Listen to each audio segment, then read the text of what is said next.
Bismillahirrahmanirrahim. Alhamdulillah. Wassalatu wassalamu ala rasulillah wa alihi wa sahbihi ajma'in. Assalamualaikum warahmatullahi wabarakatuh. ഷെയ്ഖുൽ ഇസ്ലാം Muhammad bin Abdul Wahab റഹിമഹുള്ളയുടെ ഉസൂൽ സലാസയാണ് നമ്മൾ വായിച്ചുകൊണ്ടിരിക്കുന്നത്. അതിൻ്റെ ആമുഖത്തിൻ്റെ വിശദീകരണം. ആമുഖത്തിൽ 3 പ്രബന്ധങ്ങളുണ്ട്. അതിലെ ആദ്യത്തെ പ്രബന്ധത്തിൻ്റെ വിശദീകരണം. وقال البخاري رحمه الله تعالى باب العلم قبل القول والعمل والدليل فاعلم أنه لا إله إلا الله واستغفر لذنبك وللمؤمنين فبدأ بالعلم قبل القول والعمل. Al-Bukhari, may Allah have mercy upon him, said, chapter, knowledge precedes speech and action, and the proof is the saying of Allah the Most High, know, O Muhammad sallallahu alayhi wa sallam, La ilaha illallah, none has the right to be worshipped but Allah, and ask forgiveness for your sin and also for the sin of believing men.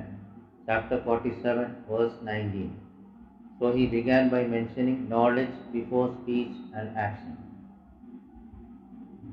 ഇമാം ബുഖാരി റഹിമഹുള്ള, അള്ളാഹുവിൻ്റെ കാരുണ്യം അദ്ദേഹത്തിലുണ്ടാകട്ടെ, പറഞ്ഞത് അധ്യായം പറയുകയും പ്രവർത്തിക്കുകയും ചെയ്യുന്നതിന് മുമ്പ് അറിവുണ്ടാകണം.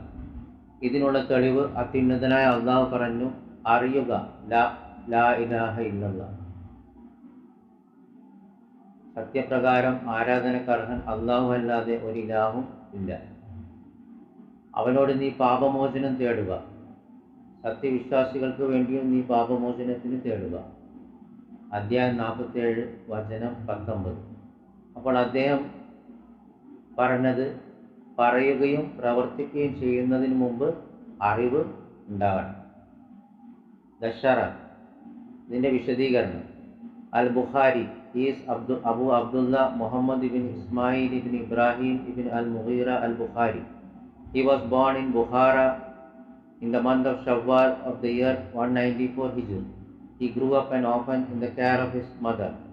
He died, may Allah have mercy upon him, in the town of Karkhan, which is about 2 leagues distance away from Samarkand, on the night preceding Eid al-Fitr in the year 256 Hijri.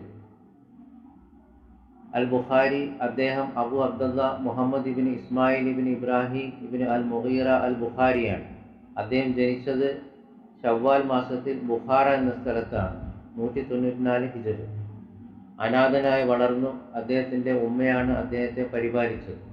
അദ്ദേഹം മരണപ്പെട്ടത്, അള്ളാഹുവിൻ്റെ കാരുണ്യം അദ്ദേഹത്തിനുണ്ടാകട്ടെ, കർത്തം എന്ന പട്ടണത്തിലാണ്, ഈദുൽ ഫിത്തറിൻ്റെ ആ രാത്രിയിൽ, 256 ഹിജർ. Knowledge precedes speech and action. This is because action does not benefit a person unless it is based upon knowledge. And as for action that is based upon ignorance, then it does not benefit the person, but rather it will be a hindrance and a misguidance for him on the day of judgment. So it is a must that you start first by learning knowledge before action. പറയുകയും പ്രവർത്തിക്കുകയും ചെയ്യുന്നതിന് മുമ്പ് അറിവുണ്ടാകണം. കാരണം അറിവിൻ്റെ അടിസ്ഥാനത്തിലല്ലാത്തൊരു കർമ്മം ഒരു വ്യക്തിക്ക് ഗുണം ചെയ്യുകയില്ല, അവന് പ്രയോജനപ്പെടുകയില്ല. അത് അറിവിൻ്റെ അടിസ്ഥാനത്തിൽ തന്നെ ആയിരിക്കണം. അറിവിൻ്റെ അടിസ്ഥാനത്തിലല്ലെങ്കിൽ അത് വ്യക്തിക്ക് ഗുണം ചെയ്യില്ല, അത് അവന് ഒരു തടസ്സമായിരിക്കും, അത് അവന് വിധിയുടെ നാളിൽ. അതുകൊണ്ട് നിർബന്ധമാണ് അവൻ പഠിക്കാൻ തുടങ്ങുന്നത് കർമ്മം ചെയ്യുന്നതിന് മുമ്പ് അവന് അറിവുണ്ടായിരിക്കണം. And the proof, meaning for this statement of his, is the saying of the Most High, so know, O Muhammad sallallahu alayhi wa sallam, that La ilaha illallah, none has the right to be worshipped but Allah, and ask forgiveness for your sin, whereas here he begins with knowledge. And this the Most High saying, and ask forgiveness, this is action. So Allah begins with knowledge before action. This is because action, when it is based upon ignorance, it does not benefit the person. So one must first begin with knowledge, then act according to his knowledge. This is the foundation. അപ്പോൾ ഇതിനുള്ള തെളിവെന്താണ്? അദ്ദേഹം ഇമാം ബുഖാരി പറഞ്ഞതിനുള്ള തെളിവെന്താണ്? പറയുകയും പ്രവർത്തിക്കുകയും ചെയ്യുന്നതിനുള്ള അറിവുണ്ടാകണം.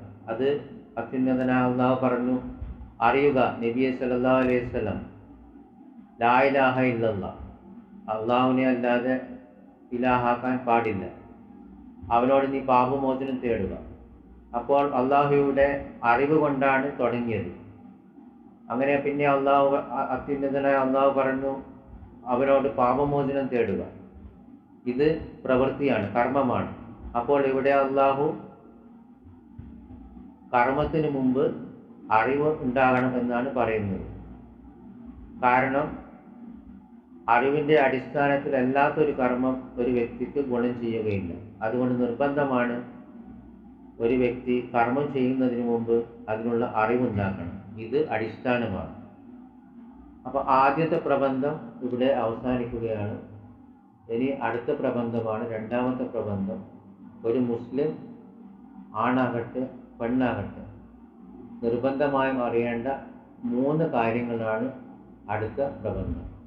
അപ്പോൾ ആദ്യത്തെ പ്രബന്ധം ഒരു മുസ്ലിം സ്ത്രീയാകട്ടെ പുരുഷനാകട്ടെ അറിഞ്ഞിരിക്കേണ്ട 4 നിർബന്ധ കാര്യങ്ങളായിരുന്നു. അതിലെ ആദ്യത്തെ നിർബന്ധ കാര്യം അറിവ്. ആ അറിവിനെ കുറിച്ച് നമ്മൾ പഠിച്ചു. അത് ഫർള് ഐനുണ്ട്, ഫർള് കിഫായുണ്ട്. ഫർള് ഐൻ എന്ന് പറഞ്ഞാൽ എല്ലാ വ്യക്തികൾക്കും അത് നിർബന്ധമാണ്. അതിൽ നിന്ന് ഒരാൾക്കും ഒഴിവാകാൻ പറ്റില്ല. ധനികനാകട്ടെ ദരിദ്രനാകട്ടെ രാജാവാകട്ടെ പ്രജയാകട്ടെ അടിമയാകട്ടെ സ്വതന്ത്രനാകട്ടെ എല്ലാവർക്കും അത് നിർബന്ധമാണ്. ആരെങ്കിലും അത് ചെയ്തിട്ടില്ലെങ്കിൽ അവൻ നാളെ കുറ്റക്കാരനാകും. അറിവിൻ്റെ രണ്ടാമത്തെ ഇനം ഫർള് കിഫായാണ്. ഫർള് കിഫായ എന്ന് പറഞ്ഞാൽ കുറച്ച് പേർ ചെയ്താൽ എല്ലാവരും കുറ്റത്തിൽ നിന്ന് ഒഴിവാകും. ഇനി ആരും ചെയ്തിട്ടില്ലെങ്കിൽ എല്ലാവരും കുറ്റക്കാരാകും. പിന്നെ നമ്മൾ അറിവിനെ കുറിച്ച് പഠിച്ചു. അത് അള്ളാഹിനെ കുറിച്ചുള്ള അറിവും അള്ളാഹിനെ കുറിച്ചുള്ള ബോധം ഉണ്ടാകലുമാണ്. പിന്നെ നബി സല്ലല്ലാഹു അലൈഹി വസല്ലമയെ കുറിച്ചുള്ള അറിവും. അതെല്ലാം നമ്മൾ വ്യക്തമായ തെളിവോടെ നമ്മൾ വായിച്ചു പഠിച്ചു മനസ്സിലാക്കി. പിന്നെ അറിവിനെ കുറിച്ച് നമ്മൾ പഠിച്ചത് ഇസ്ലാമിനെ കുറിച്ചുള്ള അറിവാണ്, മതത്തെക്കുറിച്ചുള്ള അറിവ്. അങ്ങനെ ഇസ്ലാമിനെ കുറിച്ചുള്ള അറിവ് പറഞ്ഞപ്പോൾ 2 രീതിയിൽ നമ്മളത് പഠിച്ചു. ഒന്ന് പൊതുവായിട്ട് ഇസ്ലാം എന്ന് പറഞ്ഞാൽ എന്താണെന്ന്, 2 പ്രത്യേകമായിട്ട് ഇസ്ലാം എന്ന് പറഞ്ഞാൽ എന്താണെന്ന്.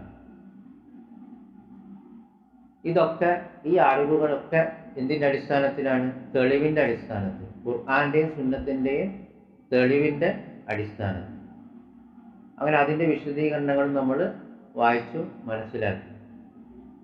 അപ്പം അതാണ് ആദ്യത്തെ നിർബന്ധ കാര്യം, അറിവ്. രണ്ടാമത്തെ നിർബന്ധ കാര്യം അത് അമല് ചെയ്യാന്നുള്ളതാണ്. അത് അമല് ചെയ്യാം.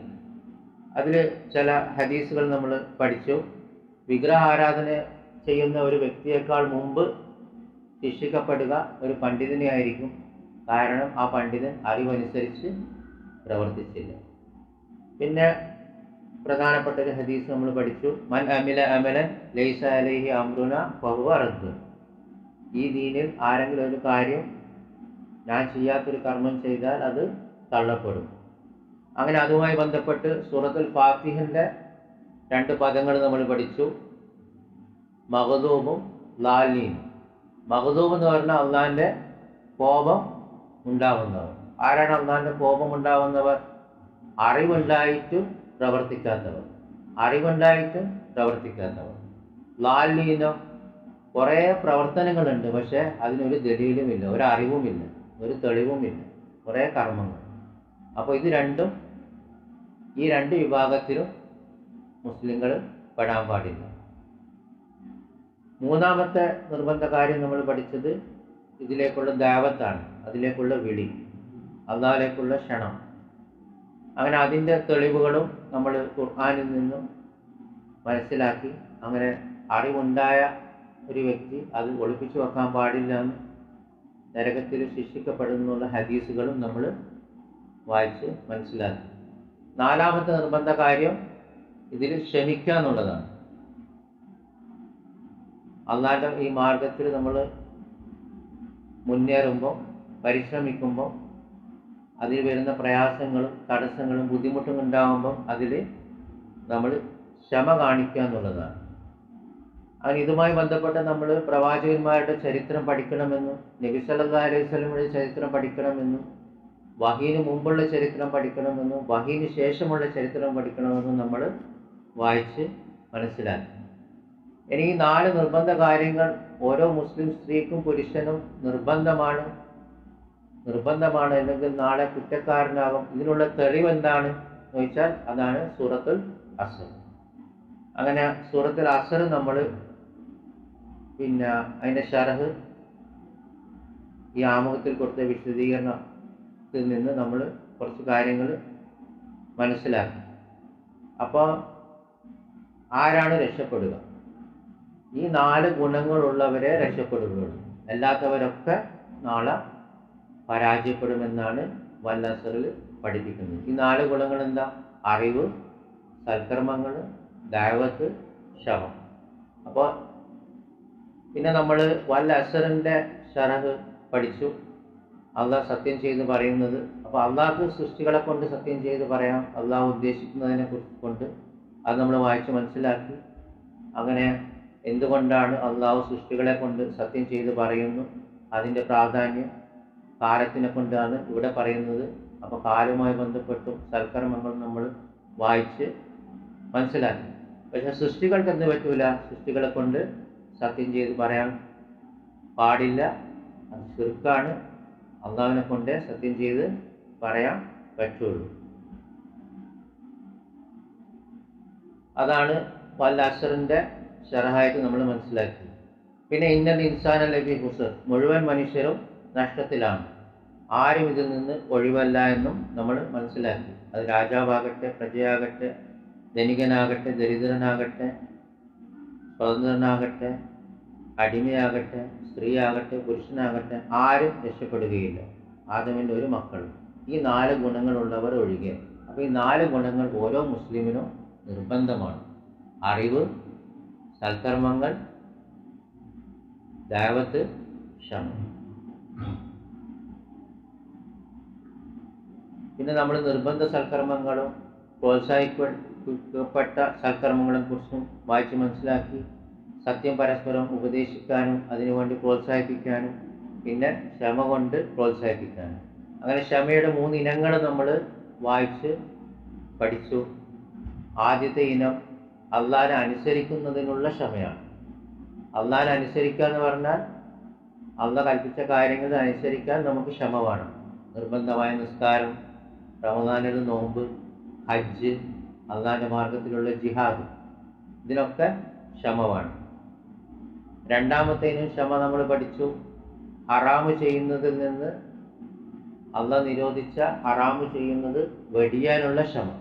നമ്മളെ മനസ്സ് അതിലേക്ക് ചായുമ്പോൾ അത് വെടിയാനുള്ള അങ്ങേയറ്റം ക്ഷമ നിർബന്ധമാണെന്നും അല്ലെങ്കിൽ ഹറാമ് നമ്മളെ അതിജയിച്ച് കളയുന്നു. മൂന്നാമത്തെ ഇനം ക്ഷമയാണ് നമുക്ക് അള്ളാഹുവിൻ്റെ വിധി, അപ്പോൾ നമുക്ക് ബാധിക്കുന്ന പ്രയാസങ്ങളും ബുദ്ധിമുട്ടുകളും അതിൽ നമ്മൾ വായിച്ച് മനസ്സിലാക്കി. നമുക്ക് എന്തെങ്കിലും തെറ്റുണ്ടെങ്കിൽ, ന്യൂനതകളുണ്ടെങ്കിൽ നമ്മൾ തൗബ ചെയ്യണം, അതിൽ നിന്ന് ഓടി അകലണം. അപ്പോൾ ഇതുമായി ബന്ധപ്പെട്ട ഖുർആനിൻ്റെ ആയത്തും തെളിവുകളും ഒക്കെ എല്ലാം നമ്മൾ തെളിവോടെ ദലീലോടെയാണ് വായിച്ച് മനസ്സിലാക്കിയത്. അതുകൊണ്ട് നമുക്ക് എന്തെങ്കിലും ബുദ്ധിമുട്ട് വരുമ്പം, പ്രയാസങ്ങൾ വരുമ്പം നമ്മൾ ഈ ദഅവത്തിൽ നിന്ന് മാറി നിൽക്കരുത്. അധ്യാപകനാണെങ്കിൽ അവൻ്റെ അവൻ പഠിപ്പിക്കുന്നത് നിർത്തരുത്. മസ്ജിദിൽ ഇമാമാണെങ്കിൽ അവൻ ഇമാമായി തുടർന്നത് നിർത്തരുത് എന്നൊക്കെ നമ്മൾ വിശദമായി തന്നെ പഠിച്ചു. പിന്നെ നമ്മൾ വായിച്ചു, നമുക്കൊരു വിപത്ത് സംഭവിക്കുകയാണെങ്കിൽ അത് പരീക്ഷണമാണ്.